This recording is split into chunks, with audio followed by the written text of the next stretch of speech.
Եվ վերադառնալով տնտեսական ցուցանիշներին, տեսեք, այս տարվա ամենա էլի սոցիալական ցանցերի եւ ընդդիմության ամենասիրած թեման մեր գյուղմթերքի արտահանումն է։ Հիմա եկեք նայենք ինչ ունենք մենք գյուղմթերքի արտահանումով։ Մենք ընդհանուր առմամբ այսօրվա դրությամբ ունենք արտահանման 13.8% աճ նախորդ տարվա դրությամբ։ Ընդ որում կոնկրետ ուղղություններով ծիրանի դեպքում 25.5% աճ, սալորի դեպքում 61.1% աճ, դեղցի դեպքում 87.1% աճ, կեռասի դեպքում 123% աճ, տանձի դեպքում 245% աճ։ Ես այս թվի վրա ուզում եմ հատուկ ուշադրություն, տանձի արտահանման թիվը, լոլիկի դեպքում 12% աճ, պղպեղի դեպքում 62% աճ, կաղամբի դեպքում 843% աճ, սմբուկի դեպքում 72% աճ, ծաղիկը հատով ծաղիկը 6.4%-ով է արտահանումը աճել, իսկ տոննայով 116%-ով է արտահանվել։ Եվ հիմա տեսեք, որ ես օրինակ շատ չեմ խորացել թվերի մեջ, բայց տեսնելով տանձի 245% արտահանման աճը ես գալիս եմ հետևյալ եզրակացությամբ։ Սովորաբար նախկինում ինձ միշտ զարմացնում էր, ինձ համար անակնկալ էր, երբ որ ես դա առաջի անգամ իմացա, որ ամենաշատ Հայաստան ներկրվող մրգերից է տանձը, ամենաշատը ինձ համար սա անակնկալ էր, բայց արտահանման այս թիվը եւ այն, որ մենք ոչ մի անգամ չենք լսել արտահանման խնդրի մասին եւ այս թիվը, սա ես 90 եւ ավել տոկոս վստահ եմ, ամբողջ ինտենսիվ այգիներում աճեցված տանձն է, որը ստանդարտին համապատասխանում է բոլոր առումներով։ Եվ որ ուղղությամբ ուզեն կարող են արտահանել, որովհետեւ արտադրանքը համապատասխանում է բոլոր ստանդարտներին։ Նույնը կարող եմ ասել կեռասի մասին, որովհետև մենք մարզային այցերում ես արդեն գիտեմ էլ մոտավորապես որ այգիներից է այս ամեն ինչ դուրս գալիս։ Մենք մեր մարզային այցելությունների ընթացքում այս այգիներից շատերում եւ կեռասի եւ տանձի եղել ենք եւ մենք պետքա այս իրավիճակի նկատմամբ մեր վերաբերմունքը նույնպես փոխենք։ Պարոն Պապոյան, խաղողի մթերման մասին էիք ասում, որ ավարտել ենք խաղողի մթերումը, ավարտում ենք ավելի ճիշտ։ Մեծարգո պարոն վարչապետ, հարգելի գործընկերներ, խաղողի մթերումը կարող ենք ասել, որ ըստ էության տեխնիկական ամբողջ սորտերը մթերված են, ավարտված են եւ այս պայմանությամբ օպերատիվ տվյալներով, որոնք որ մենք ստանում ենք, իհարկե դեռ կամփոփեն, կարող է որոշակի ճշգրտում լինի մի փոքր 211,000 տոննա մթերվել է, ամբողջ անցած տարի մթերման ծավալը եղել է 164,200 տոննա։ Այստեղ ինչն է մնացել, մի փոքր արենի սորտի խաղող է մնացել եւ այս օրերին մթերումը տեղի է ունենում եւ վերջին օրերին այսպես ասած խաղողի սեղանի սորտեր կան, որոնք որ երևի թե ոչ շուկայահանման համար պատշաճ տեսքի չեն կամ որակի չեն եւ գյուղատնտեսները, ֆերմերները դրանք եւս մթերում են եւ մեր մթերողները մեծ պատրաստականությամբ դա են մթերում, դա է պայմանավորված, որ մեր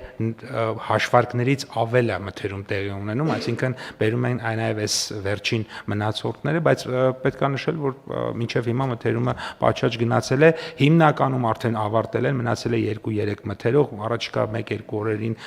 ամբողջությամբ կավարտենք եւ արդեն process-ը կվերջացնենք։ Եվ 213,000 տոննա խաղող է մթերվել, ճիշտ է։ 211 այս պահին եւ մեր կարծիքով դա 99% մոտավորապես կարող ենք ասել մթերել ենք, մաքսիմում կարող է մի 1000-ից 2000 տոննա մնացած լինի, այն էլ իմ ասած դեպքն է, այսինքն ինքը արենի է կամ խաղողի ուրեմն սեղանի սորտեր, որոնք որ բերվում են։ Շատ լավ, հարգելի գործընկերներ, կարծում եմ, որ այստեղ մենք պետքա նաև վաղուց հասունացել է ժամանակը, որ մենք արձանագրենք, որ խաղողի ոլորտում մենք ուզենք չուզենք խորքային փոփոխություններ են տեղի ունենում։ Մենք չենք կարող այդ փոփոխությունները կասեցնել, կանգնեցնել, բայց մենք պետքա ամեն ինչ անենք, որ մեր տնտեսությունը, գյուղատնտեսությունը ադապտացվի այդ փոփոխություններին։ Այդ փոփոխություններից մի մասը կապված է էլի կոնյակ եւ ոչ կոնյակ այդ խնդրի հետ։ Ես էլի ուզում եմ էլի զգում եմ, որ այն որ ես ասում եմ, որ Հայաստանում չի կարող կոնյակ արտադրվի, դա հիմք է տալիս ինձ մեղադրելու հերթական անգամ մեր ազգային արմատներից կտրվելու։ Մենք մենք պետքա այս տեղեկությունը իմանանք։ Ուրեմն կոնյակ կարա արտադրվի միայն Ֆրանսիայի կոնյակ երկրամասում աճեցված խաղողից։ Նույնիսկ Ֆրանսիայի մեջ ուրիշ ռեգիոններում աճեցված, օրինակ կա արմանյակ, որը լրիվ ուրիշ ռեգիոնի խաղողից ստացվող խմիչք է։ Շամպայն Հայաստանում չի կարող լինել, որովհետև շամպայնը արտադրվում է միայն այն խաղողից, որը Ֆրանսիայի շամպայն ռեգիոնում է աճում։ Դրա համար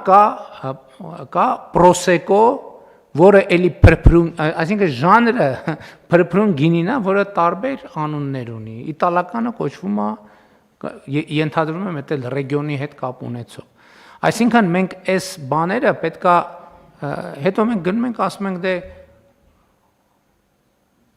կոնյակ ենք տանում, ոնց մեզ չեն թվում, բա ասում եք բան, լավ հարաբերություններ ունեք բանի հետ, Եվրամիության հետ։ Բա կոնյակ ենք տանում, հայկական կոնյակի ճամփեն փակա Եվրամիությունում։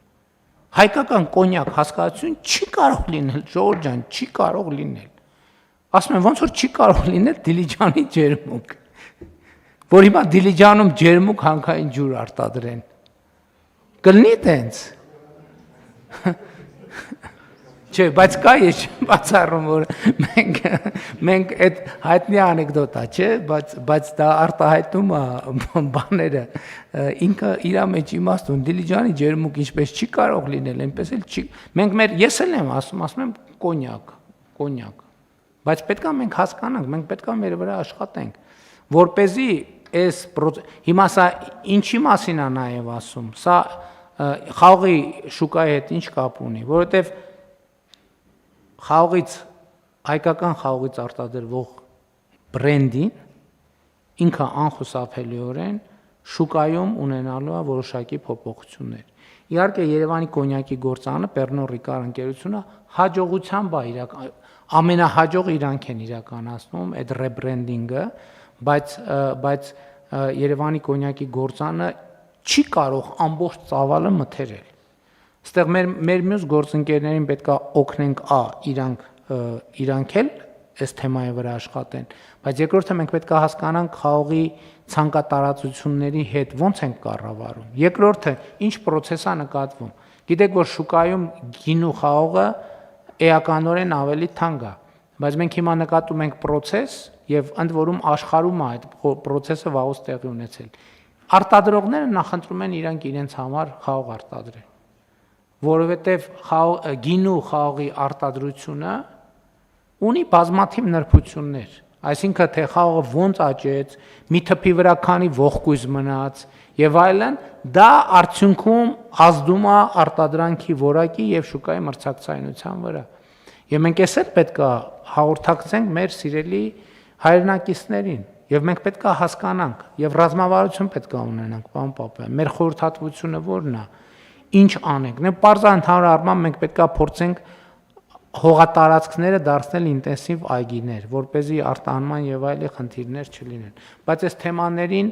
իհարկե սա էլ մի հարց է, որին մի անգամ անդրադառնալով չենք բանանի, չենք լուծի։ Սա շարունակական եւ երկարատև process է եւ մենք պետք է նաեւ հասկանանք։ Իմիջիայլոց Եվրամիության հետ մեր հարաբերությունների խորացման առումով, իմիջիայլոց ասեմ դեռևս 2016 թվականի Եվրամիության հետ համապարփակ եւ ընդլայնված գործընկերության պայմանագրի մեջ այս բոլոր թեմաներին անդրադարձ կա եւ Հայաստանը դեռ մեզնից առաջ այս պարտավորությունը ստանձնել է, որ այս փոփոխությունները պետքա տեղի ունենան։ Բայց այդտեղ մեզ հասկանալի ռազմավարություն եւ ճանապարհային քարտեզ է պետք, եկեք առաջիկայում եւս մեկ անգամ անդրադառնանք այս թեմային։